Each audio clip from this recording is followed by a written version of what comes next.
I would like to call the Monday, March 20th, 2023 Orange Board of Education meeting to order at 7:02. Could we stand for the pledge, please?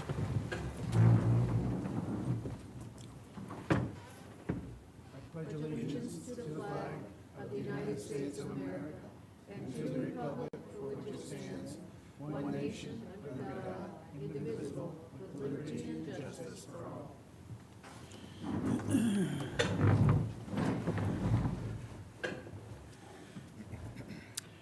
Mr. Kapp, would you be kind enough to read the mission statement? Sure. The Orange Elementary School District recognizes that the education of each child is the shared responsibility of every member of our community. Our goal is to inspire and empower each student to achieve academic excellence, embrace social and individual responsibility, and lead with integrity. We believe all individuals should be valued and treated with respect. Together, we will make a difference. Thank you, Mr. Kapp. I have a note here from Dr. Russo to the board. Thank you so much for the flowers, thoughts, and prayers. Your condolences were greatly appreciated. With deepest gratitude, Dr. Russo's family. Thank you, Dr. Russo, and of course, our condolences. Public participation, I do not see any. Anyone? No? Very well. Moving on. Consent agenda. I am looking for a motion to accept the first item under the consent agenda. The first item is the minutes from the January 17th, 2023 Board of Education meeting. Do I have a motion to accept the minutes? Betty, second. Mr. Ziman, any discussion? All in favor? Opposed? Abstain? Mr. Gray, are you taking notes? All right, just let me know when you got everything. You're all set? Okay. I am looking for a motion to accept the second item under the consent agenda. The second item is the minutes from the second Board of Education budget workshop that took place on February 13th, 2023. Do I have a motion to accept the minutes? Ronette, second. Mr. Vitale? Any further discussion? All in favor? Opposed? Abstain?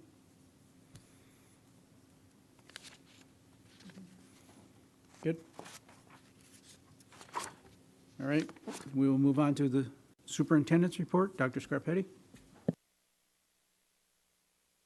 Thank you, Mr. Kraut. Good evening, board members. I hope you and your families had an enjoyable St. Patrick's Day. Our students had a nice long weekend while our staff had a day of professional learning, which Dr. Russo and Mrs. Eda will provide an update with all of you in a moment. Also, as we have done in past meetings, Mr. Gray will update the board on our grants. In addition, the state recently opened a grant application for funding through the American Rescue Plan Act for a school mental health specialist, which we'll present at the subcommittee level. Board members, I'm going to speak with Mr. Kraut where he believes that should be presented.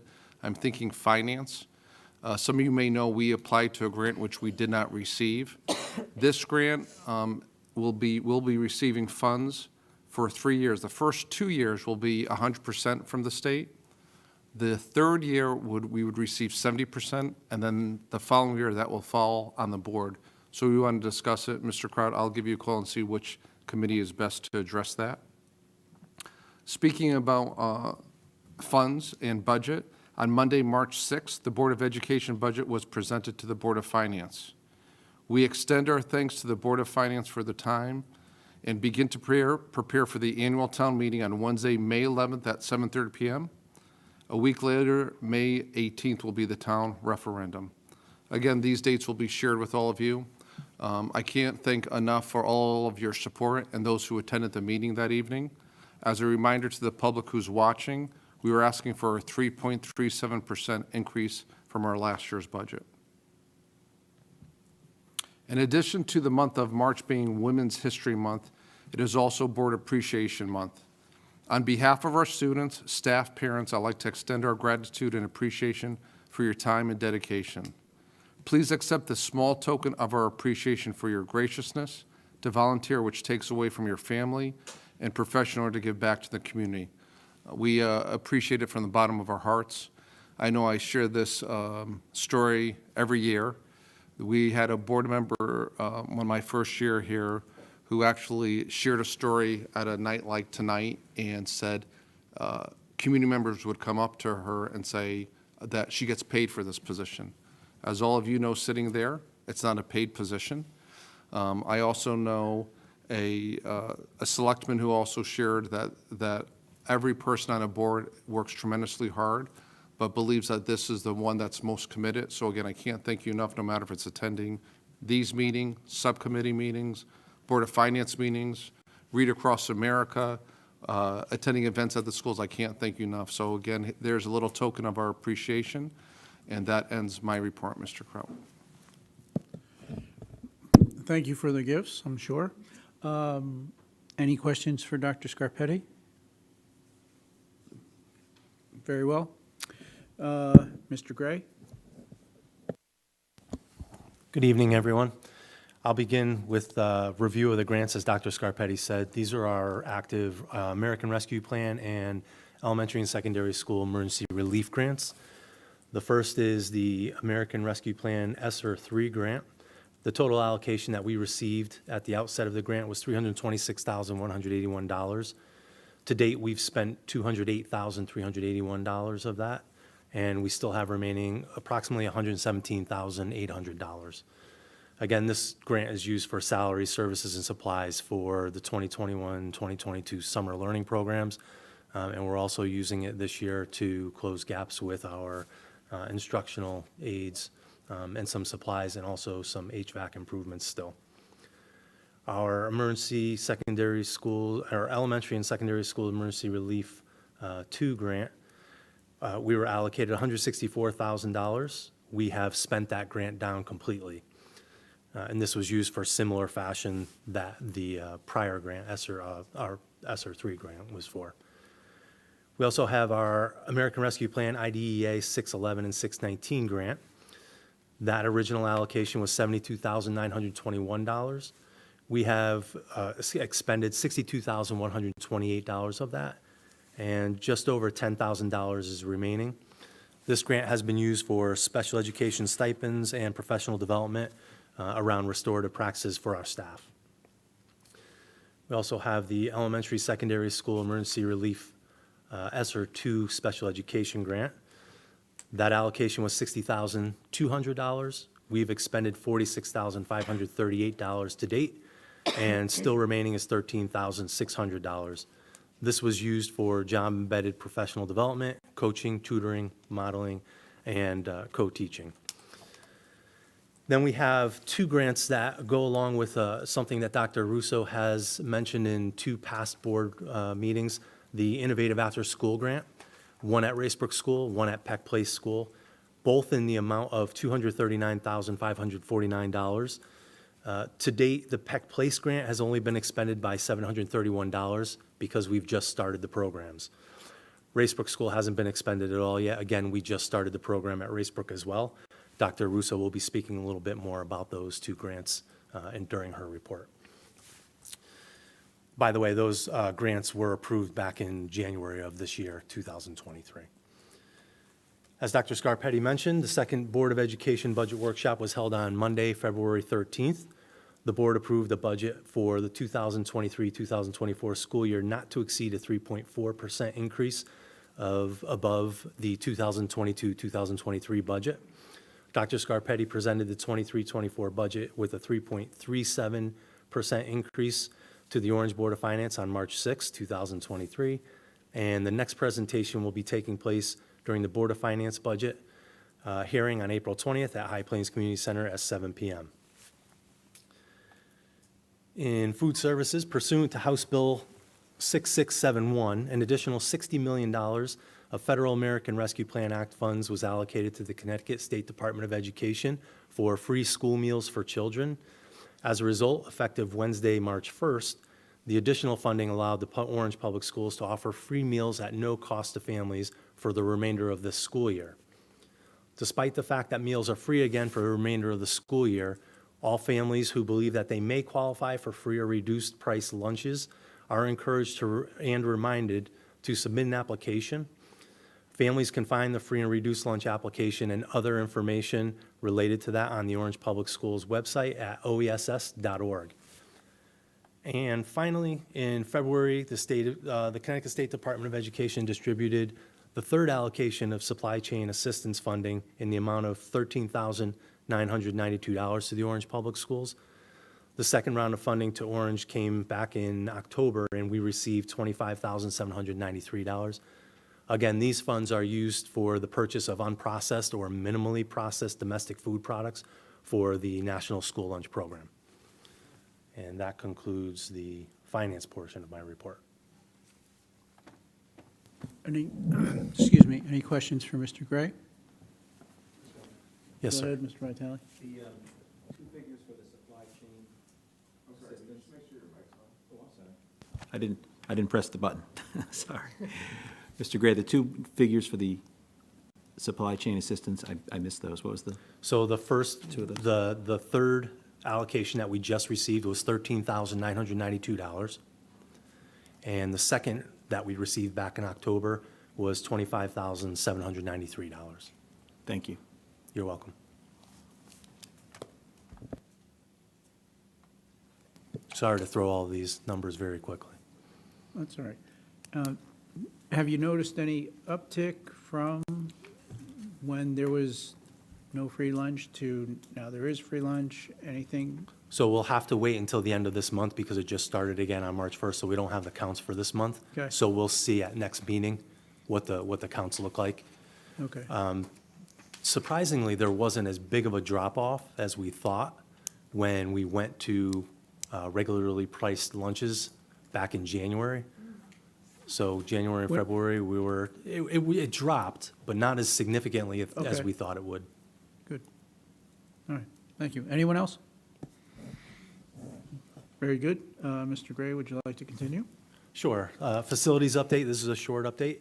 Fire protection testing recently conducted our quarterly fire sprinkler system inspections at our 4 schools. There were no deficiencies discovered during the inspections, and all the systems are working properly.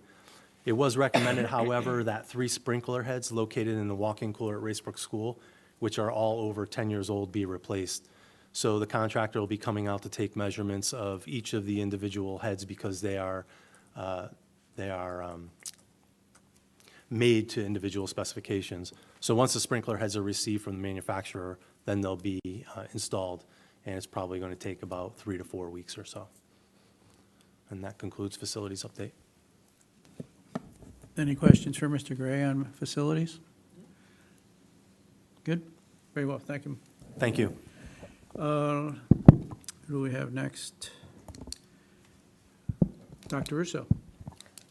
Good evening. I'd like to start the curriculum update by sharing that one of our 6th grade teachers represented Orange in a BOA Social Studies articulation meeting for transitions, and that teacher shared our work. We also shared it with the board, all the thinking processes, how those standards were bundled, and I am happy to share that the middle school was very pleased with our work. And we will engage in a future meeting in, I think it was, I forgot the date, I apologize, but I will share that in the next update. But we do have an upcoming meeting. I think it's March 21st. I'd also like to share that all schools participated in Read Across America. MLT engaged in Dr. Seuss activities for a full week. Let's see, Peck Place School in Read Across America, where students tracked their reading with miles associated with number of words and pages read and their AR scores. We have March Madness going on at Racebrook School, and we had United Way protocols for Turkey Hill School. So the students had lots of fun engaging in those. An update about the reading waiver.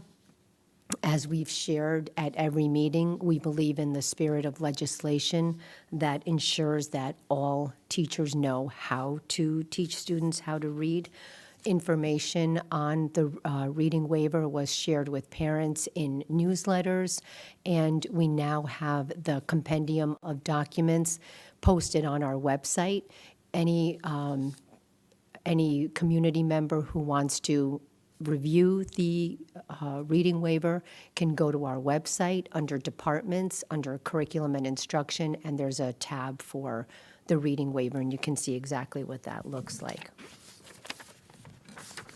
As Dr. Scarpetti and Mr. Gray shared information about the innovative grants, I just wanted to say that over 80 families registered their children for last week, and it seemed to be going really well. We do thank everyone for their patience with pickup, because there is a little glitch in the system with after picking up after school. So we're trying to resolve that at the moment. But students participated in karate, in flock theater, shadow puppets, salsa, art, Connecticut STEM, math science. And any family that did not have an opportunity to participate during this round will have first dibs for the next round. So we will be able to accommodate everyone who wanted to engage in that. The March 17th professional learning, our teachers had an opportunity to continue to work on their bird's eye view maps, which is the operational curriculum from the intended curriculum in our digital platform, Rubicon Atlas. Our goal is to have all of those maps completed by June, so that over the summer, our leadership team can unpack that work and engage in our curriculum audit. We also, as noted in our professional learning calendar, have upcoming English language arts sessions with our teachers. And that concludes my report, Mr. Kraut. Any questions for Dr. Russo? Go ahead. Hi, Dr. Russo. First of all, I just wanted to say my daughter is loving the salsa classes from the Innovation Grant. And you must have had quite a turnout, because we signed up right away, and that was our third choice. So good job putting that together. I had a question about the summer learning. Are we doing anything this year similar to last year's? We had the free and reduced classes at Peck. Is there going to be anything like that this year? I know it was kind of on the fence last time we talked. For now, we will have sessions 2 weeks after classes are dismissed for the summer. And as Dr. Scarpetti shared, we are going to apply for the summer learning grant. There's another grant, so we'll try to get that. And depending on the outcome of that, we'll have more news for you, unless you want to add anything to that. No, most likely there will be a cost to parents with those 2 weeks. Again, as Dr. Russo shared, we'll see if we receive any additional funds, but parents can expect that to come out, and we'll see what that cost is to parents. So it will just be a 2-week seminar this time? I think you mentioned, Dr. Russo, that Peck Place started their after-school things this week. Okay, that might explain. I was driving by Peck Place yesterday about, I don't know, 4 10 o'clock? or 4, and Yeah. I said, what the heck is going on there? Because the line of cars was around the bend and out, so that's all, that's what it's, I was delighted to see it. I said, it's got to be the new after-school program, so, very good. I'm sure that'll all go smoothly once it's, you know, Right, give it a little time. Right, the supervisors of that program tried to initiate a new car line, but there are some glitches, so that's why I think you're Yeah. seeing that. But Racebrook also started last week, Great. and they'll hopefully resolve that by tomorrow. Yeah, it's very nice to see so many people are taking advantage of it. Thank you. Another secondary gain which I see with this is actually a personal gain for our staff. being a small district, leadership positions or experience are not vast in a small district like this, and we have 2 teachers that have jumped to the cause, and they're doing an excellent job. And so we want to extend thanks to them, Mrs. Locklear and Dr. Jalil. So thank you for all the work that they're doing and putting in. And in addition to that, our principals are helping out too, so we want to thank them too. Anyone else for Dr. Rousseau? Go ahead, Carmen. I just wanted to say that we took advantage of the Read Across America, and that was a really interesting endeavor. I know there was a lot of work put into it, and we just had a ball. I mean, at Turkey Hill, we had at least 50 people show up, and so the kids were excited, the teachers were excited, the principal were excited, and we were excited, because some of us haven't been into a classroom for at least 3 or 4 years now. So I just want to say thank you for the opportunity. Thank you for coming out and participating in that. Anyone else? Very well. Thank you, Dr. Rousseau. Mrs. Ito. Good evening. The district had a lot going on Friday for our district-wide Professional Development Day. Our special education teachers and speech and language pathologists engaged in professional learning related to story grammar and structured literacy. Although the teaching methodology has been a long-standing practice in Orange, the emphasis on Friday's work was to continue to engage the special service department staff in the district's reorganization of the journey scope and sequence. This alignment and collaboration is a critical element of closing the learning gaps. School psychologist, board-certified behavior analyst, and social worker engaged in professional learning and collaboration related to CT SEDS, continuing credits and applied behavioral analysis, and/or family engagement resources. In the morning, our paraprofessionals participated in a refresher physical and psychological management training, or otherwise known as PMT. PMT is designed to give participants hand-on and practical experience in handling a variety of student crisis situations. In the afternoon, paraprofessionals were invited to participate in the structured literacy session with our certified staff. And while then we have our school social worker, Diane Downing. She will be hosting her second book talk this year. The book is The Gift of Failure by Jessica Leahy. If you're interested in participating, please visit our oess.org website for the pop-up notification and sign-up form. Whether you're able to join the book talk or not, you can sign up to receive a free copy of the book, and this opportunity is provided through the primary project grant. Preschool lottery families have been notified of their child's acceptance into our preschool program. We have accepted 24 pre-K 3-year-olds and 3 pre-K 4-year-olds. We are also pleased to share that 21 current pre-K 3-year-olds will be returning for the FORS program, and 21 4-year-olds will be moving on to the district's kindergarten program. On a final note, extended school year planning for our students with individualized education plans eligible for this service has begun. Job postings are out, and anyone interested in providing instruction over the summer is encouraged to contact the Special Services Office to apply. And that concludes my report. Any questions for Mrs. Ito? Go ahead, Betty. Thank you, Mrs. Ito. This is kind of related to what you were talking about. You know how the new website or the new State Department program to help, CT SEDS. yeah, is that all straightened out? Are people feeling comfortable? Are parents accessing it now, or what's the scope? What's the story? So parents are not accessing the website or the portal at this time. We have made a decision not to roll that out this year, as there were still many glitches. Many districts are not using the parent portal. However, any parent who wants an electronic or a digital copy of their child's IEP, we send those out, and we always have, as well as draft goals and objectives. So next year, we plan on rolling that part out.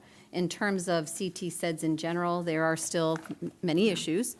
We have an amazing team of professionals who are problem-solving together and working with the company who developed the program to work through those problems. So for the most part, we are able to work through it. So, I mean, are people happy with what they've been able to do, or are they? I think that the parents are happier with the actual document. It's more parent-friendly. That's the feedback we're getting. We're not getting a lot of questions on how to interpret that report.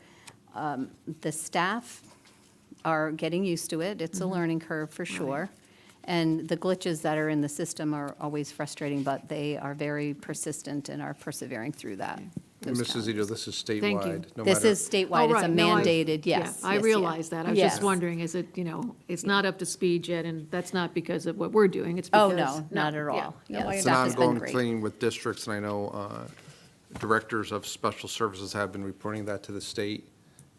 So we appreciate the patience our staff has had with Yeah, okay. this implementation. Thank you.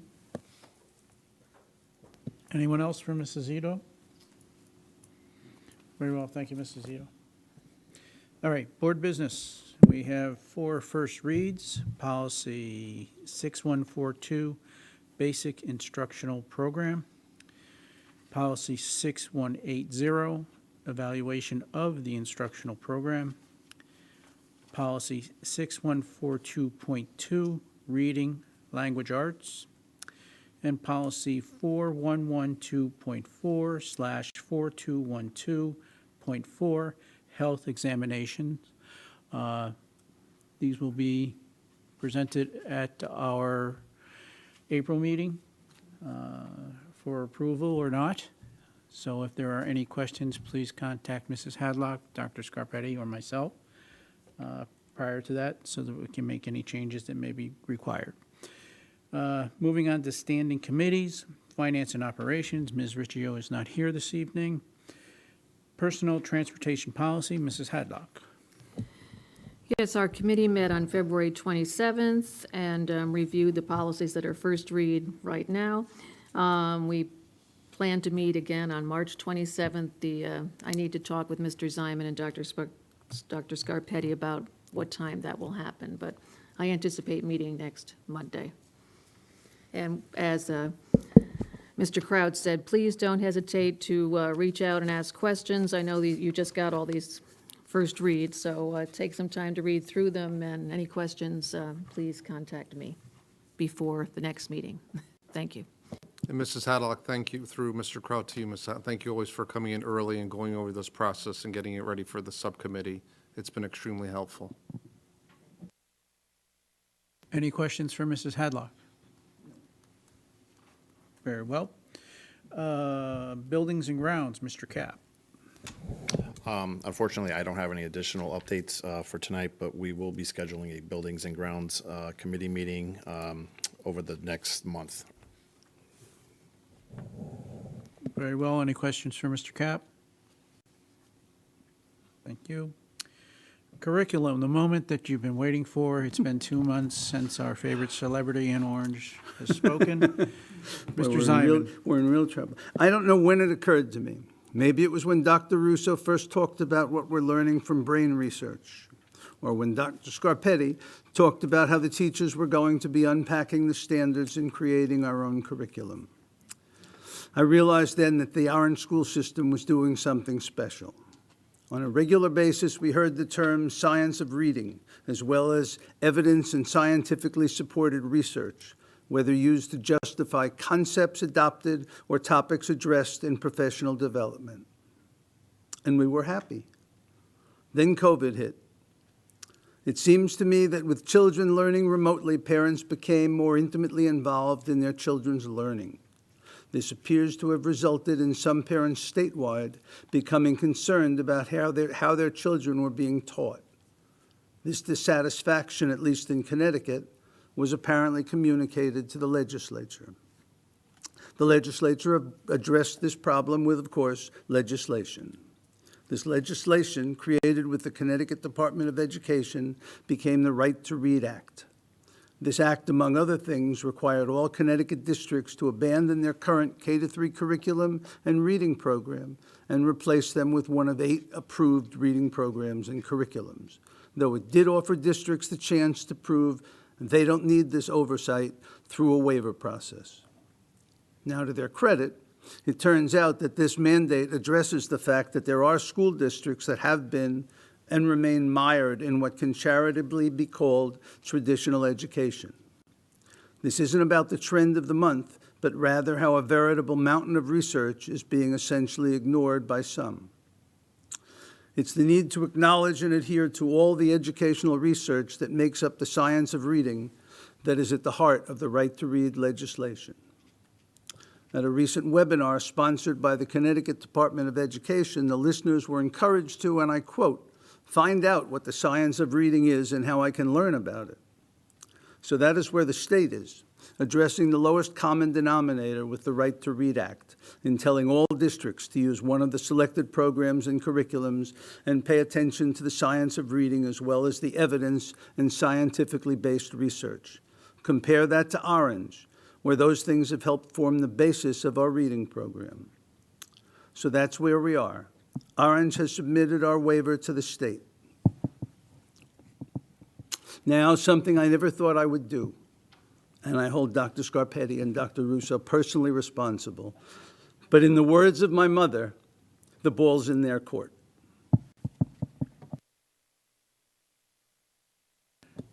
Thank you, Mr. Ziman. Any questions for Mr. Ziman? Very well. Can I just say that Oh, sure. those are so beautifully written, and I always look forward to them. So thank you. Yes, I think the board agrees with that. Anyone else? We don't have an ACES update this evening, so, Betty, you have something? I just have a question. Sure, absolutely. Dr. Scarpetti, I did forget to ask, now that I think we can safely, it's the happy spring, everyone, when is the last day of school? That's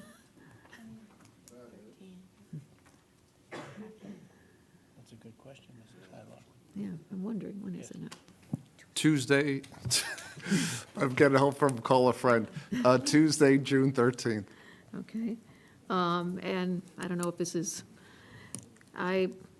wondering if we have had any kind of significant savings because the amount of snow has been minimal. I don't know if that's anything you can discuss. And the other question is, what is the number of registered kindergartners now? The number of registered kindergartens is around 125. Okay. Unlike our other grades where we know how many students we have in a current grade and when they transition to a higher grade, we just move that number on charts diagonally. We usually project by having our kindergarten school reach out to preschools, knowing how many preschool students we have currently, that we are projecting 150. We did that last year, and we have about 165 students in kindergarten now. Right now, we have about 125 to 130 that are registered for this coming year, the 2023, 2024. With regards to snow plowing and such, yes, that impacts the budget and helps us out. Mr. Gray, I don't know if you need to chime in with anything with regards to that, with regarding snow plow, but it does. So again, we do have an overtime line item, and that's not only for snow plowing, but for our custodians to come in early, to clear the pathways and sidewalks and such. So yes, that does have an impact. Okay. Thank you very much. Anyone else? Any questions? Go ahead, Carmen. Mr. Simon's report, he ended with that the ball is in the hands or in the park of the state. So in order for us to assure that our parents should be confident that our students are being taught the literacy that's necessary, can we then assure them that our Orange curriculum is being executed as we speak, and that our students, they should be confident that while the state is determining what curriculum they are going to agree to, that we are going with what we have that has been working in the past. Yeah, I'm confident doing that and don't have any hesitancy to share that with our community and our parents. What the state is going to say, I don't have confidence with that. Who's to say? There's many rumors, they're talking about a committee supposed to look at this. I know the state currently doesn't have enough employees assisting in the Department of Education. Who are these people going to be to view each and every district that has handed in a waiver? There's quite a few. There's no rubric that has been shared with us of what that looks like. We don't know if it's going to say, hey, guys, you got the mark, you're all set, move forward, or there may have comments. You need to improve in this area or that area. I'm not too sure about that. But there's no question in my mind with regard to your question, Ms. Rodriguez, is that we are confident with what we're doing here. And if any parents at home are watching that have any questions, please don't hesitate to reach out to their building principal. Thank you. That was a very good question, Carmen. Go ahead.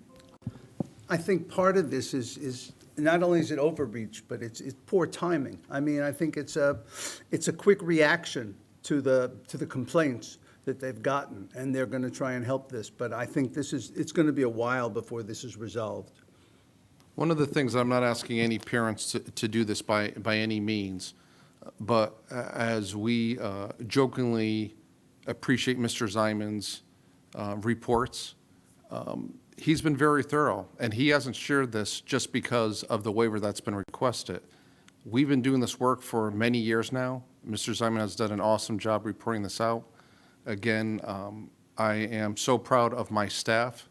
I like to highlight Dr. Russo. This is one, or if not the main reason why I hired this person. And I think the impact that it has, no matter if our teachers, like with any change, there's a growth. No matter if parents and teachers gave us feedback, it's been a long and awaiting piece that we've been ready for this. Not that we knew that a waiver was coming, but we've been ready and preparing our teachers of what we felt is the best way to prepare our students. We've mentioned COVID. I've mentioned COVID at the budget presentation, that this has had an impact. You'll hear me say this when I present to the whole entire town. It was, I forgot the date, but February of last year, where all of you unanimously voted to have mask optional. To me, that's crazy, to think that it was only a year ago that's where we were. It seems like so much farther away that this occurred. But that being said, and again, this is not any statement about if you believe to wear a mask or not to wear a mask. There's no doubt in my mind when you are wearing a mask, the impact that has on student learning. That's number one. Number two, the year before that, even though, or actually 2 years before that, when on March 13th, when we all went on, again, the teachers did a fantastic job in this district and all across the country of trying to do what's best for students. But a student, especially at the level that we are impacting and that we are influencing about everything, physical, intellectual, and social emotional needs, it's very difficult to do over a computer. So we are dealing with those challenges that have impacted our students. We look forward, and again, I want to thank all the teachers, paraprofessionals, and staff to do what they're doing every single day, but especially during that time. But I share this, and I apologize being long-winded. This is not the first time anyone's hearing this. So to Ms. Rodriguez's question, and again, I'm not asking any parent to do this, these are discussions we've shared at subcommittee meetings and at board meetings of the work that we've been doing, and using the term science of reading. Yes, that's the term being used, but any element that we've talked about the science of reading has been discussed, and we look forward to what the state will give us with feedback, if any, and look forward to proceeding further with this. So in the meantime, the parents and the folks at the Finance Committee that should be looking at the budget should be confident that, that the staff and the Board of Ed is doing what they should be trusting us to do. Thank you. Thanks for the question. Anyone else? Very well. Well, Dr. Scarpetti and the board is certainly interested in this, and you will, I know you will, keep us updated as much as possible, and/or, you know, parents as well. And you guys doing a tremendous job with this, leading the way once again. And I confidently say the board is very proud of your work. Can I just, Go ahead, Mr. Zimer. I'm more concerned that the state would try and slow us down. I mean, that's the only, that would be my only concern. I agree 100%. So that's why we need to be kept in the loop. Parents need to be kept in the loop because, like I said, you're leaders in this, and we don't want to lose that. One of the things that we shared in the waiver, and it's worth stating to all of you and anyone watching at home at this time, is we believe the spirit of this public act. There are students that there is a gap in their reading, and we understand why the state would want to do something like this. But we don't think a blanket statement that the state made with regarding these specific programs should be chosen. In fact, there are people who have had these programs in their district that have had them way before this waiver, this public act was announced, that they're not showing gains using these specific programs that are mentioned that they should buy. And so, again, we will wait for the state and what their response is, but the work will continue. And as Ms. Rodriguez has said and Mr. Ziman has said in the past, I am confident, as the entire team is, of what we're doing is not only servicing our students the way that they need to, but in a way that will show growth, no matter where that student is.